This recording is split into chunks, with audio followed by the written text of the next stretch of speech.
dito sa East Rembo, dito sa kanilang market, no, ang Tablanza. Actually, sure, tama ba ako doon? Pero ayun, tama daw ako, sabi ng aking manager dito.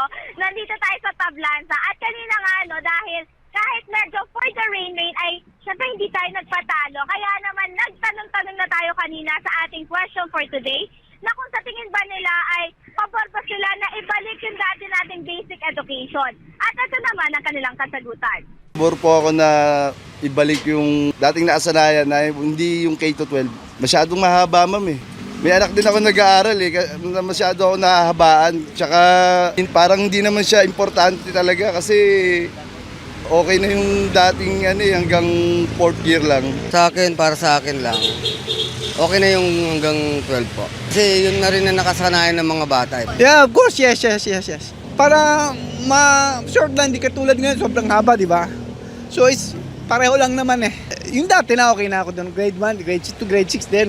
First year high school to fourth year high school. Mas maganda yung tawag dito yung K-12 na meron kasi mas magiging advance yung mga bata. Tsaka mas may chance pa yung knowledge nila at skill nila. Yun lang po. For me, yes, since that I'm part of the old curriculum. So, I think it is much better yung ma-shorten yung period ng pag-aaral ng mga kabataan para din sa kanila yun. And ayun ang kinasanayan ko eh. And for me, that is one of the advantage, I believe.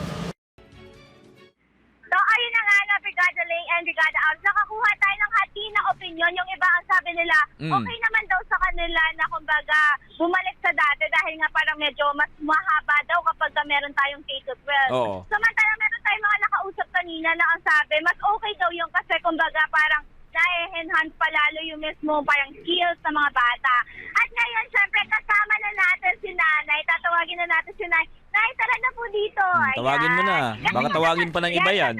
Kasagaling na kasi si Nanay sa pagtitinda. Meron po nila sa kanya kanina. Ayan. So, good morning, ma'am. Good morning. Ayan. So, good morning po. Nay, ano pong pangalan natin? Shari. Ayan. Si Nanay Chari, no? So, bali si Nanay Chari yung isa sa mga for the go-go talaga na sumagot sa atin ngayon. Kaya naman tatanungin na natin siya. Ang balanay kayo po ba? Pabor po ba kayo na kung sakali daw po ay ibalik yung dating basic education natin? Yung wala na pong K-12, kumbaga grade 1 to 6, then high school na po, then college. Gusto ko sana wala ng K-12 kasi para si Mano, pag grade 10 siya, makagraduate siya, makahanap agad siya ng trabaho. Ayun, para makatulong din sa pamilya niya. Ayan. So, bale, ayun nga ang na parang kumbaga ang opinion ni ma'am, na parang mas okay na po, no, ma'am, na wala na po na K2, parang kumbaga wag na daw ibalik o wala ng K-12. Ayun nga, baka po pala may gusto po kayong batiin. Kasi si Nanay pala ay taga Binangonan Rizal. At syempre ngayon, for the natin siya, papabatiin. Ayan nga, sino pong gusto niyong batiin? Binabati ko yung nanay ko dyan sa Binangonan, sa kay ate ko. Dyan din siya sa Binangonan, Tayuman. Ingat po kayo dyan. Palaging magdasal. At sana madalaw niyo ako dito minsan sa Barangay Rembo. Yun lang po.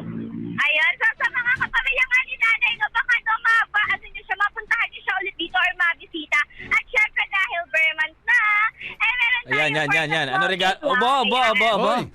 Anong regalo mo ngayon? Dumami regalo mo Yes, diba? Syempre papapiliin natin si Nanay. Dahil sige nga.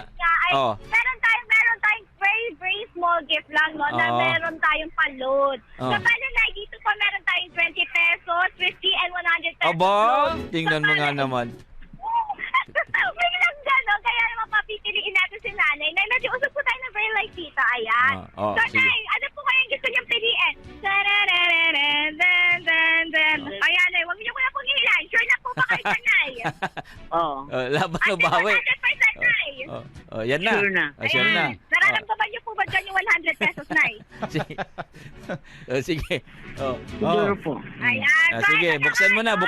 Pinili na natin si dalawa. Ipapakita na natin kay Nanay ang kanyang nakuha. Ay, tabaliktad po pala tayo. Ayan na, makikita niyo na kung sige, how much bunutin. ang pesos. No? Ayan na. Ayan, 50 pesos na load. Ako. Meron siyang 50 pesos load. Aba, Galing talaga. Okay na po ba sa inyo, Nay? Okay po, thank you po. Ayan. Ayan. So, ito na nga na, Brigada Lay and Brigada Ab, kasi medyo dumarami na yung bumibili kay nanay dito. Oh, sige, parang oo. naghihintay na sa kanya. Baka mawalan pa ng kita yan dahil sa'yo. Oo. Ang tagal.